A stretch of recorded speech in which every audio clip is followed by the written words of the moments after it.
पण ती वाचताना ती दुःखाचा प्रसंग आहे तर पोरं रडते आणि आनंदाचा असेल तर पोरं हसते ती, आणि ते वाचतेलं बघून बघणारी ऐकणारी ती पण तशी होते ती. काय त्या वाचनात ताकद असेल, काय वाचनात ताकद आहे, काय त्या गाण्यामध्ये ताकद आहे.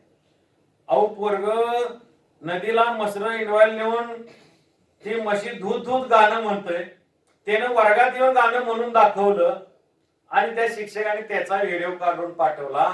अजय अतुलने त्याला उचलला आणि तो श्रेयस खरे आज पार्श्वगायक म्हणला. आता लिटल चॅप मध्ये आहे, पण त्याला वर्गात शिक्षकाने गाणं म्हणायला सांगायला पाहिजे ना. वर्गात म्हटला श्रेयस खरेचं गाणं आहे, ते आता महाराष्ट्र शाहीर पवारा पिक्चरात त्याचंच गाणं आहे, ते बारक्या पोराचं गाणं आहे. हे कुठं तयार होतं? कुठेही तयार होत नाही, ते त्याच्या रक्तातच असतं. फक्त तुम्ही शिक्षक म्हणून त्याला संधी द्यायला पाहिजे. आणि ती संधी कधी देऊ शकतो? माझा ऑब्जेक्टिव्ह तसा असेल तर. एनईपीत काय सांगितलं की तुम्हाला तुमच्या विषयामधून कोणतं त्याला एम्प्लॉयबिलिटी मिळणार आहे, त्याला कुठला जॉब मिळणार आहे, त्या दृष्टीनं त्याला लर्निंग एक्सपिरियन्सेस हा त्यातला महत्वाचा मुद्दा आहे. तो देण्यासाठी आपल्याला जाणीवपूर्वक प्रयत्न करायला पाहिजे. त्यालाच शिक्षण आणि अध्यापन, टीचिंग अँड लर्निंग म्हणतात. अध्यापन वर्गातलं इट इज फॉर्मल एज्युकेशन. आम्हाला जाणीवपूर्वक ही कृती करायची. आम्हाला लहानपणी शिक्षक वर्गात म्हणायचे कोण गाणं म्हणणार आहे, कोण चित्र काढणार आहे, त्यांना आनंद व्हायचा. कारण हे सर भारी आहे, आम्हाला गाणं म्हणायला लावते, आम्हाला खेळायला सोडते, आम्हाला प्रॅक्टिकल करायला सांगते. आमच्याकडे आता तुम्हाला सांगू का खरं, तुम्ही सगळेजण मला लय रागवशील, आपला 60-40चा पॅटर्न लय भारी होता. त्या 40 मार्काच्या याच्यामध्ये आम्ही त्याला काही काम सांगितलं ते करायचं, पण काय लय बोगसगिरी. पोरं नाही तर आपण केलेलं फोटो टाकायचे तर दुसरं तेच उतरून आणायचं, दुसऱ्या वर्षी बी तेच यायचं, त्याच्यावर नाव सुद्धा गेल्या वर्षीच्या पोराचंच, स्वतःच नाव सुद्धा ते टाकत नाही. असं झालं तर मग वर्गातल्या टीचिंगला अर्थ राहत नाही. शेवटच्या 5 मिनिटांमध्ये आम्ही तासाभरात काय शिकलो हे सांगितलं, तर त्याच्यानंतर त्याचे इव्हॅल्युएशन आहे ते त्याच्यासाठी की तो वर्गात काय शिकलाय. त्याची परीक्षा यासाठी घ्यायची की तो वर्गात काय शिकलाय. पण आता मुळातच शिकवताना असं होतंय की परीक्षेला काय येणार आहे त्याची तयारी म्हणून शिक्षण होतंय. एवढा ऍटिट्यूड पहिला चेंज झाला ना तरच वर्गात शिक्षण होणार आहे, नाहीतर नाही.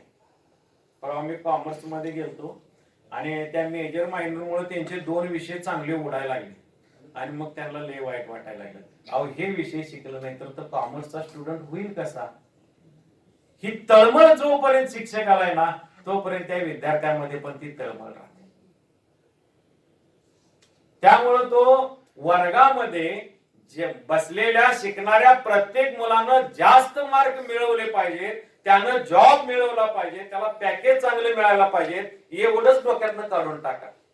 एवढी एक असू द्या की तो चांगलं शिकला पाहिजे, चांगला नागरिक बनला पाहिजे आणि तो जे शिकलाय त्याचा समाजासाठी उपयोग होत असेल तर त्याचं शिक्षण या देशाच्या या समाजाच्या उपयोगाचं आहे. भलं 10 एनईपी येऊ देत. आतापर्यंत कितीतरी आयोग आलेले आहेत. एका मॅडमला संध्याकाळी ऑफिस सुटल्यावर घरला जायला उशीर व्हायला लागला, कारण ट्रॅफिक पुण्याला एवढं की रस्ता क्रॉस करायचा अवघड. मग तिथे एक म्हैशी घेऊन पोरगा चालला होता.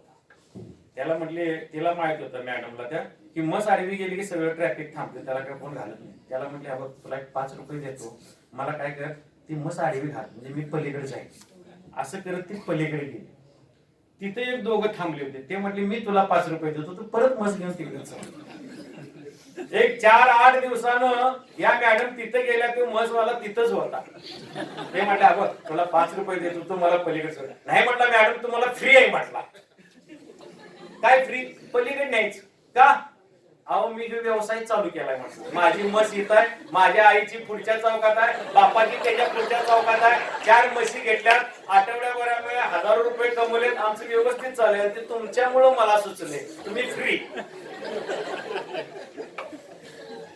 बिझनेस ऍटिट्यूड हे आम्ही कॉमर्स मध्ये कुठल्या धड्यात येतच नाही हो, इकॉनॉमिक्स मध्ये कुठल्या धड्यात येत नाही. मार्केटिंग मध्ये बाजार सगळा संपत आला तरी घोडा कोण विकत घेणार, कारण घोड्याची किंमत 1 कोटी रुपये होती. मी असं वर्गात चांगली शिकत नाही ती पोरं कुठेही शिकतात. ते पोरग म्हटलं काय झाले, घोडा काय विकला नाही, तर म्हटलं याची किंमत जरा जास्त आहे. काय 1 कोटी रुपये आहे. ते म्हटलं असलं काय या घोड्यात, म्हटलं की म्हटलं काय नाही, हे घोडा इतका जादूभर आहे की त्या घोड्यावर बसायचं आणि म्हणून त्याला कानात सांगायचं फक्त, चल मला दिल्लीला जायचं आहे. तुम्हाला काही क्षणामध्ये, काल्पनिक गोष्ट आहे, नाहीतर तुम्ही असा घोडा कुठे आहे का, ऑनलाईन घोडा मिळेल.